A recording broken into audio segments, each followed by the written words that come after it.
भयंकर शेर, चालाक लोमड़ी और डरपोक बाघ। एक जंगल में एक भयंकर शेर, चालाक लोमड़ी और एक डरपोक बाघ रहते थे। चालाक लोमड़ी के कारण एक दिन बाघ शेर को मारने के लिए उसके पीछे पड़ता है। फिर उसके आगे क्या हुआ, आइए देखें। कुछ समय पहले एक जंगल में एक भयंकर शेर रहता था।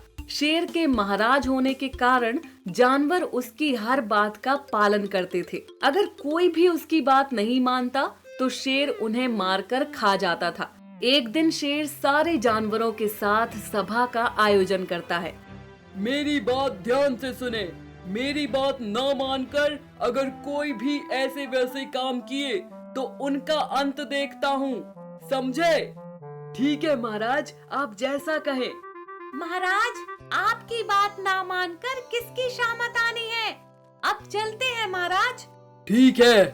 फिर सारे जानवर वहाँ से निकलते हैं। बाघ और लोमड़ी जाते रहते हैं। उन्हें रास्ते में एक खरगोश दिखता है। वाह, उस खरगोश को देखकर मेरे मुंह में पानी आ रहा है दोस्त। मुझे उसे खाना है। तुम तुरंत जाकर उसका शिकार करके लाओ।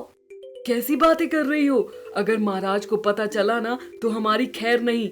हमें महाराज की आज्ञा का पालन करना चाहिए। अरे मेरे नादान दोस्त, इतना डरोगे तो कैसे जियोगे? हम जो भी करेंगे महाराज को कैसे पता चलेगा? कुछ भी पता नहीं चलेगा। इस जंगल में बहुत सारे खरगोश और हिरण हैं। उन सबको हम दोनों मिलकर खा जाएंगे। तुम चिंता ना करो। हम पर किसी को शक ना हो, ये देखना मेरा काम है। लगता है तुम पागल हो गई हो। फिर कभी ऐसी बातें ना करना। मैं चुप नहीं रहूंगा। ओके ओके, सिर्फ आज के लिए उस खरगोश को ले आओ प्लीज। फिर से ऐसी बातें की तो तुम्हें मार दूंगा। इस तरह बाघ लोमड़ी को धमकी देता है। फिर लोमड़ी वहाँ से चली जाती है। उसकी बात ना मानने के कारण वो बाघ को फंसाना चाहती है। ये बाघ मेरी बात नहीं मान रहा है, धमकी देने लगा। अब देखना इस बाघ को शेर के पास कैसे फंसाती हूँ। ये सब बातें सोचते हुए लोमड़ी सियार के पास जाती है। दोस्त, जंगल में खरगोश और हिरण बहुत सारे हैं। हम दोनों पेट भर के खा सकते हैं। बस तुम मेरे साथ हाथ मिलाना, सब कुछ मैं देख लूंगी। ठीक है दोस्त, हम दोनों मिलकर मौज करेंगे।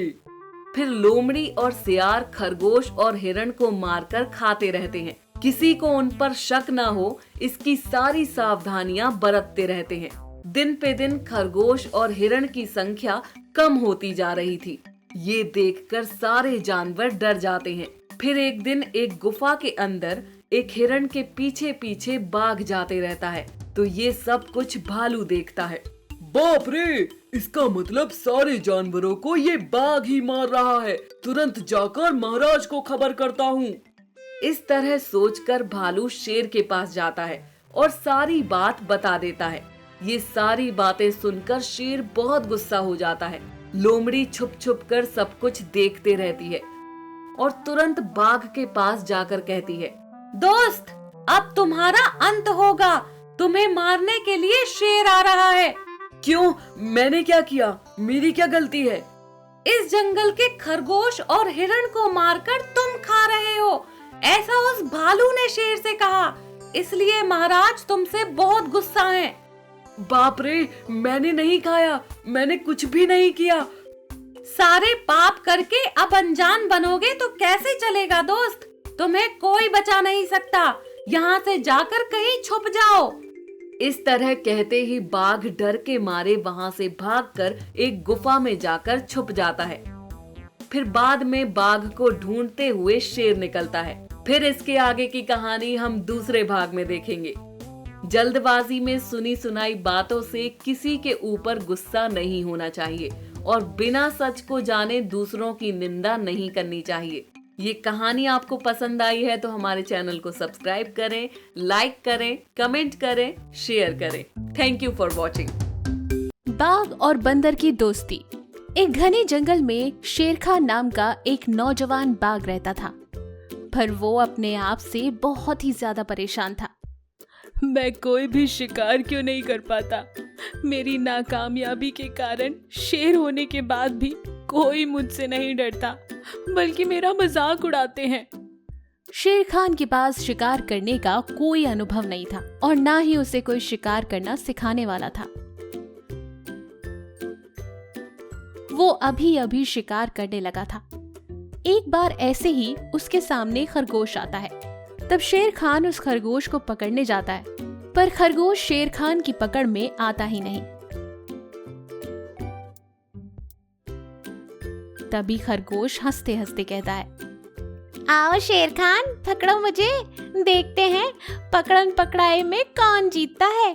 शिकार तो तुम कर नहीं सकते, कम से कम मेरे साथ खेल तो सकते हो। ऐसा कहकर खरगोश शेर खान पर हंसने लगता है कि तभी वहाँ लकड़बग्गा आता है और कहता है, अरे ये शेर खान ने छोटे से छोटा शिकार भी तो पकड़ा नहीं जाता, पता नहीं कि इस जंगल को ये कैसे संभालेगा। शेर खान उन पर दहाड़ता है, पर उसकी खोखली दहाड़ का असर उन ढीठ जानवरों पर नहीं होता, बल्कि वो उसी पर हंसने लगते हैं, जिस वजह से शेर खान उदास हो जाता है और उदासी में ही घर चला जाता है। शेर खान को उदास देखकर उसकी माँ कहती है, अरे बेटा, तुम बाकी के जानवरों पर ध्यान मत दो, उनका तो काम ही है दूसरों पर हंसना, ऐसी बातें मन में नहीं लगाते। कैसे ध्यान न दूं माँ, हर वक्त जानवर मेरी हंसी उड़ाते रहते हैं, चारों तरफ मेरे आसपास घूमते रहते हैं। जंगल में कहीं भी मैं जाता हूँ तो बाकी के जानवर मेरा मजाक उड़ाते हैं। शेर खान पूरी तरह से टूट चुका था और कभी भी शिकार न करने का ठान लेता है। माँ, मैं आज के बाद शिकार करना ही छोड़ देता हूँ, मैं कभी सफल शिकारी नहीं बन सकता। बेटा, ऐसे नहीं बोलते, हर किसी शिकार सीखने वाले के साथ ऐसा सब होता है। हमें यूं उदास नहीं होना चाहिए, बल्कि और भी ज्यादा प्रयास करना चाहिए। मैं भी इसी दौर से गुजरी हूँ बेटा, पर मैंने कभी हार नहीं मानी, बल्कि कठिन प्रयास से आज मैं एक सफल शिकारी बनी हूँ। माँ शेर खान को दिलासा देती है और उसे शिकार करने का प्रयास कभी नहीं छोड़ना चाहिए, ये समझाती है। शेर खान एक बार जंगल घूम रहा था कि तभी उसे एक घायल बंदर मिलता है। बंदर को देखकर शेर खान उसकी मदद करता है।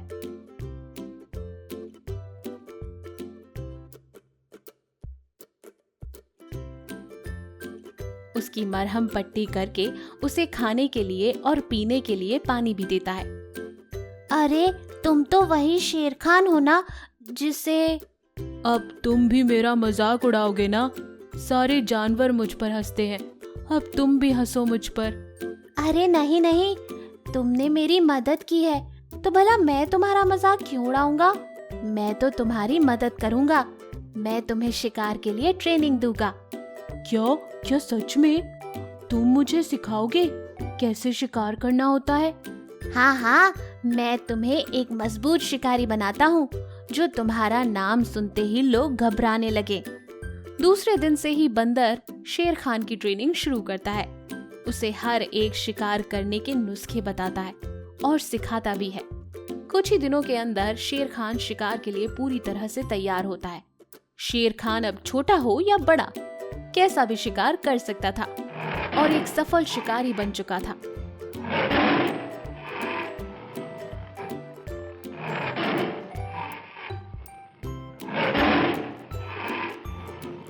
और एक दिन उसी लकड़बग्घे में से एक उसके हाथ लग गया।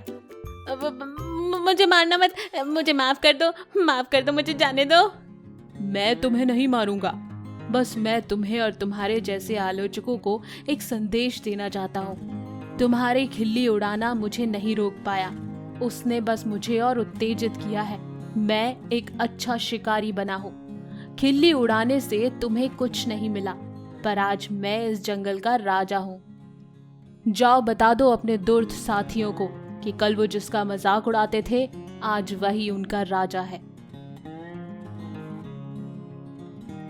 इस तरह से शेर खान और बंदर दोनों मिलकर खूब हंसते हैं और अच्छे दोस्त बनके उसी जंगल में रहते हैं।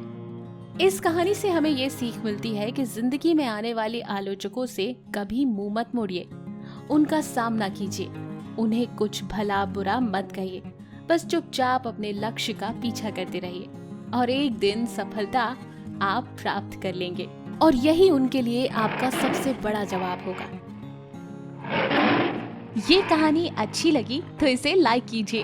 ऐसी और कहानी देखने के लिए हमारे चैनल को सब्सक्राइब करें और नोटिफिकेशन पाने के लिए बेल आइकन पर क्लिक कीजिए।